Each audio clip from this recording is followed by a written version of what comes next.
சிந்தித்துப்பார். பிறகு என் மீது வருத்தப்படக்கூடாது. சுவாமி, என்னுடைய கருத்தை கட்டியவாறு நான் சிந்தித்து பார்க்கும் பொழுது எந்த ஒரு பொருளும் எனக்கு தெரிந்தளவு நீக்க வேண்டிய பொருள் தெரியவில்லை. இதனால் எனக்கு என்ன நடந்தாலும் நடக்கட்டும், எந்த விதமான ஆட்சேபமும் இல்லை. இது ஒரு தாரை வார்க்கிறேன், பெற்றுக்கொள்ளுங்கள். உன் விதியை மாத்த என்னால முடியுமா? விதியை வெல்வதற்கு யாராலும் முடியாது. அதையும் நான் வென்று காட்டுகிறேன். வென்று பார்க்கலாம் என்பதாக விதி என்று இருந்தால் வென்று பார்க்கலாம், அது உங்களால் முடியாது. அதையும் நான் பார்க்கிறேன். பிடிங்கள்.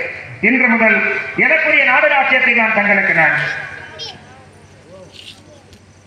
தாரை வார்த்தேன், தர்க்கம் செய்தேன், தர்க்கம் செய்தேன். உன் மனைவியும் தாரை வார்த்தை கொடுக்க சொல். அப்படி தேவி, முனிவருக்கு நீயே நம்முடைய நாடு ராஜ்யத்தை தாரை வார்த்து கொடுத்து விடுகிறது.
என் மன்னவர் எதையெல்லாம் நீக்கி தாரை வார்த்தாரோ அதையே நானும் தாரை வார்த்து கொடுக்கிறேன், பெற்றுக்கொள்ளுங்கள் சுவாமி. தாரை வார்த்தேன், தாரை வார்த்தேன், தாரை வார்த்தேன். அரிச்சந்திரா, உன் மகனையும் தாரை வார்த்தை கொடுக்க சொல். அண்ணன் சிறு குழந்தை சாமி, எதற்காக என்னுடைய மகன் தாரை வார்க்க வேண்டும்? சுடர் விளக்காயினும் தீபம் தீபம் தான். ஒரு தீப்பெட்டியில் தீக்குச்சி இருக்கிறது. அது தீப்பெட்டியில் உரசும் போது தீப்பிடிக்கிறது. அது சிறிய நெருப்புதானே என்று கையை வைத்தால் சுடாமல் இருக்கிறதா? சுட்டுதானே தீர்ப்பார். அதுவும் சுடும். பெரிய தீப்பந்தம் அதை கை வைத்தால் சுடும் என்று நமக்கு தோணுகிறது. பெரிய நெருப்பும் சுடுகிறது அல்லவா? பெரிய நெருப்பும் சுடும், பெரிய நெருப்பும் சுடும். ஆக இன்றைவன் சிறு குழந்தையாக இருக்கலாம், நாளைக்கு பெரியவனாகி பாட்டன் சொத்து பேரனுக்கு சொந்தம் என்று விளக்கு கொடுப்பான். இவரிடத்தில் வாதாட என்னால முடியாது, அன்று வயதாகிவிடும். ஆக இப்பவே தாரை வார்த்து கொடுக்க வேண்டும். அப்படியாகட்டும் செல்வா, முனிவருக்கு நீக்கும் தாரை வார்த்து கூட சுற்றி விடும் மகனே.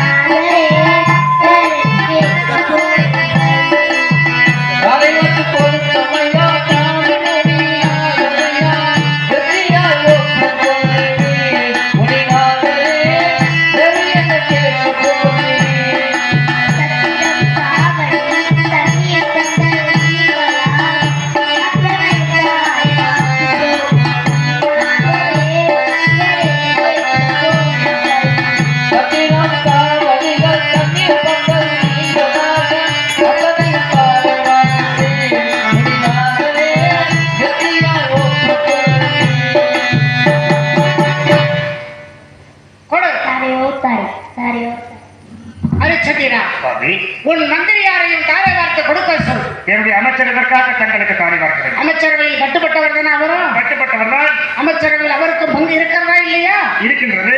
வில்லங்க அங்கதான் இருக்கு. அவரும் தாரை வார்த்தை கொடுக்கணும். சற்று பொறுமையாக இருங்கள், தாரை வார்த்தை தர சீக்கிரமாக. அமைச்சரே, தாங்கள் முனிவருக்கு நம்முடைய நாடு ராஜ்யத்தை தாரை வார்த்தை கொடுத்து விடும். அப்படி செய்து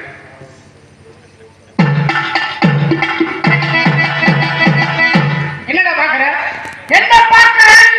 என்ன பாக்குற? உன்னால் ஆக வேண்டிய காரியம் இருக்கிறதா? நல்லா பாக்குறேன். அப்ப கண்ணு இருக்கு, நான் பாக்குறேன். அப்புறம் என்ன பார்த்துட்டு என்ன பாக்குறேன்? அப்ப பாக்குறது சிரித்து பாக்குறேன், சிரித்து பாக்குறேன். என்னடி என்ன முறைக்கிற? என்னக்கிற?